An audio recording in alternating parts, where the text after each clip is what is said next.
네, 안녕하세요. 삐딱한 삼관왕들이 풀어내는 삐딱 토크 시작하겠습니다. 조동욱 학술 삼관왕님 모셨습니다. 네, 안녕하십니까. 안녕하세요. 네. 그다음에 최용현 고시 삼관왕님 나오셨습니다. 네, 반갑습니다.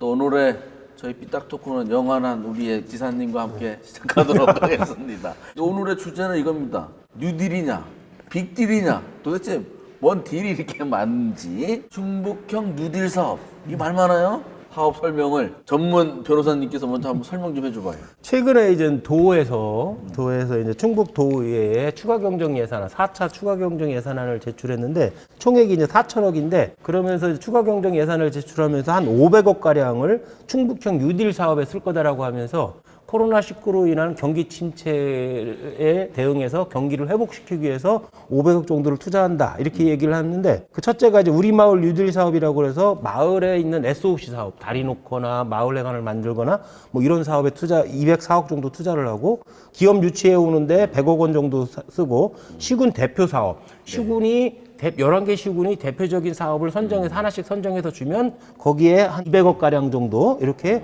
투자를 하게 해서 코로나19로 인한 경기 침체된 것을 부양시키겠다. 이게 충북형 뉴딜 사업이라고 내놨죠. 그러면 한 500억 정도 들면 그래도 나눠서 쓰면 뭔가 좀 될 것 같은데 왜 이렇게 문제가 된 거죠, 교수님? 이거 사실 뭐 민심 홀리기로밖에 안 느껴지는데, 옛날에 이명박 대통령이 대통령 공약이 747이었어요. 그렇죠. 네, 맞아요. 그게 뭔지 아세요? 네, 칠수에 있는 사기는 다치는 거. 다친다. 우리 리시종 지사님도 747. 지금 민선 7기에 칠 수 있는 사탕 발림은 다치는 거예요. 아하. 이게 뉴딜 사업. 제가 봤을 때. 언론에서도 전문가들도 이구동성으로 다 똑같은 말이죠. 기존에 맨날 하던 사업이 뭔 뉴딜이라고 포장해서 내놓냐, 재탕 삼탕 하는 거 아니냐. 예를 들어서 우리 마을 뉴딜 사업 같은 경우는 평소에 도에서 하는 일이에요. 민원 해결이나 아니면 주민 수건 사업으로 맨날 요청하면 해주던 일이거든요. 이게 무슨 뉴딜이라는 거고, 투자 유치도 맨날 하던 일이고, 마지막에 시군 대표 뉴딜 사업이라는 것도 대부분 이미 추진 중이거나 추진할 계획이었던 거고, 다만 돈만 빨리 주겠다는 거지, 도에서. 이게 무슨 충북형 뉴딜이라는 말을 근데 쓰냐는 아무튼 거죠. 그러니까 무에서 유를 창출해서 코로나19로 힘든 지역 경제 살려야 되는데 있는 거 아랫돌 깨서 윗돌 맞고 뭐 이런 식이고, 전형적으로 그다음에 이제 분칠하고. 전형적으로 포대가리 있잖아요. 예를 포대가리. 들어서 수입 상품을 국산품으로 포대를 바꿔서 둔갑시키거나, 아니면 오래된 물건을 새 포장으로 바꿔서 새 거인 것처럼 하는 것처럼 전형적인 정책 포대가리라고 할까요? 정책 그거에 불과한 거죠, 사실은. 난 그래도 다행인 게, 저는 뉴딜 1호, 2호, 3호 있었잖아요. 예. 뉴딜 4호에 무예 마스터집 들어갈 줄 알았어. 대신 들어간 건 하나 있습니다. 뭐가 있습니까?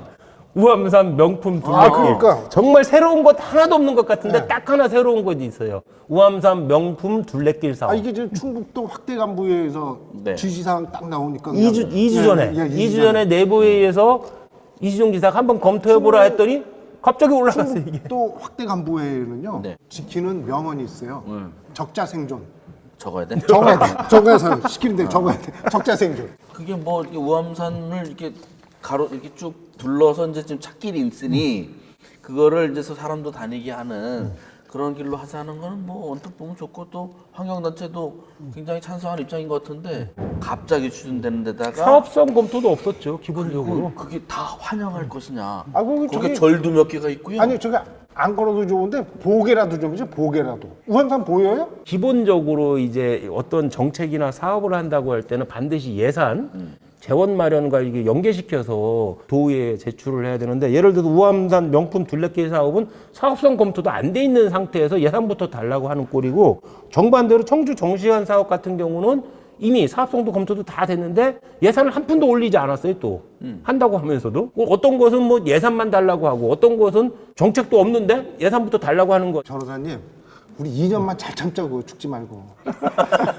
그런데 또 하나가요. 그 긴급 재난지원금 도민들, 시민들 중에 뭐 실체를 아는 분들도 있는데, 전국 광역자치단체 중에 충북을 포함해서 4군데만 별도의 긴급 재난지원금을 안 줬거든요. 그렇죠. 저는 궁금한 게 뭐냐면, 예전에 하던 것을 그대로 한다고 하면서 뉴딜이란 이름 붙인다는 건 뉴딜이란 그 단어 자체에 대한 모독이죠, 그렇죠? 변호사님, 우리 지사님은 퇴직하셔도 먹고 살 거 많다는 게 저 장명하는데 도사 아니에요. 또 하나는 뭐냐면 코로나19로 인한 경기 부양인데 그거랑은 전혀 관련 없는 정책들이죠. 기존에 하던 SOC 사업 그냥 계속 하겠다. 좀 빨리 하겠다. 이것밖에 없는데 과연 이걸로 지금의 코로나19로 인한 경기 침체를 부양할 수 있겠냐는 거죠. 지금 순간에 가장 중요한 거는 뭐냐면 소비 부양하고 복지에 대한 대응이죠. 그 두 부분에 집중을 했어야 되는데 오히려 옛날 하던 대로 그냥 건설, 토건 계속 하겠다. 이걸로 무슨 경기 부양이 되겠어요? 아니, 사실은 류지용 지사님하고 한광덕 시장님이 이렇게 이제 비판거리를 계속 만드는 이유가 있어요.